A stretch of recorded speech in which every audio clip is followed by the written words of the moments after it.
આવ ટમલી આવ આવ બેસ બેસ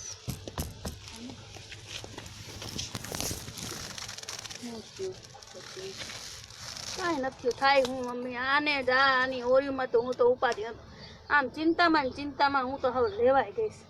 એટલો ત્રાસ છે મમ્મી આનો, એટલો ત્રાસ છે આ માણસ સમજવાનું જ નથી. તારે છે ને કાંઈ ચિંતા નહીં કરવાનું, રાંધવાનું નહીં, કાંઈ કરવાનું જ નહીં, ખાઈને બેઠું જ રહેવાનું. તારે ખાઈ પીને તને તાના થઈ કરીને બેઠું રહેવાનું, મૂકી દેવાનો પડતો એને. હું કામ એને તું ચિંતા કરો. અને છે ને કાબુમાં રાખવાનું, બહાર જાય ગમે ત્યાં જાય વાહે જવાનું, ભલે આપણે તકો થાય, જોવાનું શું કરે છે શું નહીં, તો આપણે ખબર કેમ પડે. ખાઈ પીને બેઠું રહેવાનું, આવે એટલે કહી દેવાનું કે કાંઈ નથી રાંધવું કેનું. તારે એ રીતના રહેવાનું દીકરા. હું કામ એને ચિંતા કરો છો, કાંઈ ચિંતા કરમાં તું. આમાં ચિંતા સિવાય બીજું છે શું? ક્યાંની વાહે ફરું મમ્મી હું? પણ જ્યાં સુધી જવાય ઈ કે ક્યાં ને નીકળે ક્યાં. એ વાત તારી સાચી છે દીકરા, પણ તારે જોવાનું શું કરે છે.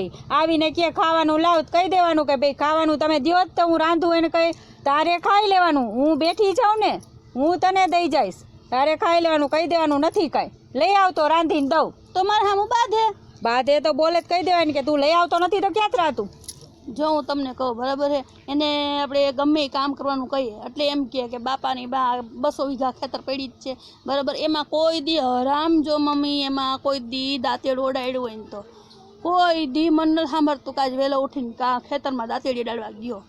બસ હરે ફરેને ખેતર વેચવું એક જ નામ બરાબર. અને આ છેલ્લી મૂડી છે, જો એ પૂરી થઈ ગઈ ને તો પૂરું, હવે ઘરમાં કાંઈ નહીં રહે. પણ તું હું કામ ઉપાધિ કરે છે? કાગળિયા તો મારી આગળ છે, વેચી કેનો હક છે? ઈ એમ કેતો તો હું કેસ કરીશ તમારે બે ઉપર. કેસ કરે ગમે ઈ કરે, એની કાંઈ કારી નહીં ફાવે. ઈ એમ જ કેતો તો કાગળિયા થઈ ગયું તારી મમ્મી પાસે કાઢવીને જ રહી શીખે. ઈ નીકળે જ નહીં. ઈ તું હું કામ ઉપાધિ કરે? તું ઉપાધિ મેકી દે ને, હું બેઠી જાઉં ને. ચિંતા કરમાં, કોઈ જાતની કાંઈ ઉપાધિ કરમાં. મમ્મી હું થાકી ગઈ છું. ના તું ઉપાધિ કરમાં જરાય. કેમ બેહીએ નહીં? ઘર છે ભલે, પણ શું વાતું કરો મારી? હું વાતું કરી? કામ ન કરે તો વાતું તો કરવી જ પડે ને. કામ કરવું છે મારી દીકરીને, ખાવા પીવાનું પહેરવા ઓઢવાનું કાંઈ લઈ આવી દીધું કોઈ દી? ખેતર વેચવું, ઓલું વેચવું, વેચીને કરે તો કામ કરીને દ્યો ને, કામીને દેવાય. તો દઈએ સી ક્યાં તો તમે નાખી જાવ મારા ઘરમાં. પણ ઈ તો વેચીને મારી દીકરીને હું બધું વેચીને. તમારી દીકરીને ક્યાં ઈ કરિયાવરમાં લઈ આવી? અરે કરિયાવર ને બધું દીધું તું, હવે બાકી તો ખાલી ખેતર રહ્યું છે વેચવાનું. તમે છે ને ચડાવીને બગાડો હોય ને. ઈ વાત સાંભળો હું કે છે મમ્મી કે નહીં ચડાવી? તો તમે ચડાવી હોય તો ઈ આવી ના થઈ ગઈ હોય મારી દીકરી. હાવ હું હવે માથી ભાઈ ઊભો સાંભળતો તો શું તમે ચડાવતા હતા? એ બધું હવે મેં કોઈ જાતને ચડાવતી નથી. હું મેં તમને ના જ પડી, તમારે મારે ઘરે આવવાનું જ નહીં. કામ તો શાંતિથી બેહવાનું. મારી દીકરીનું ઘર છે, હું આવીશ જ અહીંયા. પણ કોણ ના પડે તમારી દીકરીનું ઘરે આવવાનું? પણ ખોટે પીનું મારીને પછી તમે જાઓ, પછી મહિનો દી લગી તમારી બેન રામાયણ હાલે. ઈ વાત ખોટી જ પડે. તમે જ કાંઈક તો ઘર નથી હાલવા દેતા. મારું ઘર ટેસ્ટથી હાલે, પણ તમે એને આવીને એને પીનું મારો ને એટલે જ આ નથી હાલતું. ઈ વાત ખોટી છે. ઈ વાત ખોટી જ છે. તો માનવા કોણ દે? પછી માનવા દે? જો તમારી દીકરીનું જો જીવતર સુધારવું હોય ને તો એને ઊંધા ચતી ચાવી ભરાવાનું બંધ કરો, નકર અમારું ઘર કોઈ દી હાલશે નહીં. કોઈ જાતની ઊંધા ચાવી ચડાવતી નથી હું.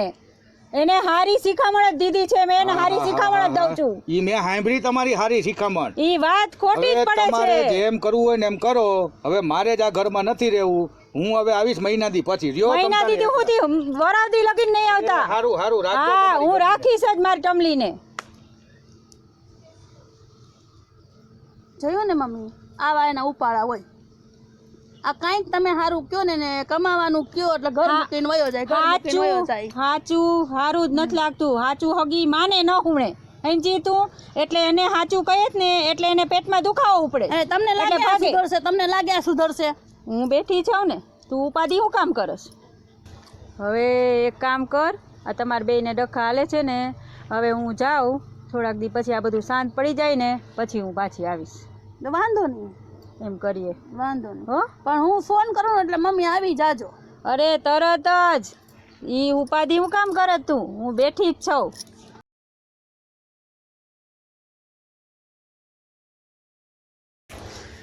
આવજો મમ્મી પાછા હો, ફોન કરો તરત જ આવી જાવ. હા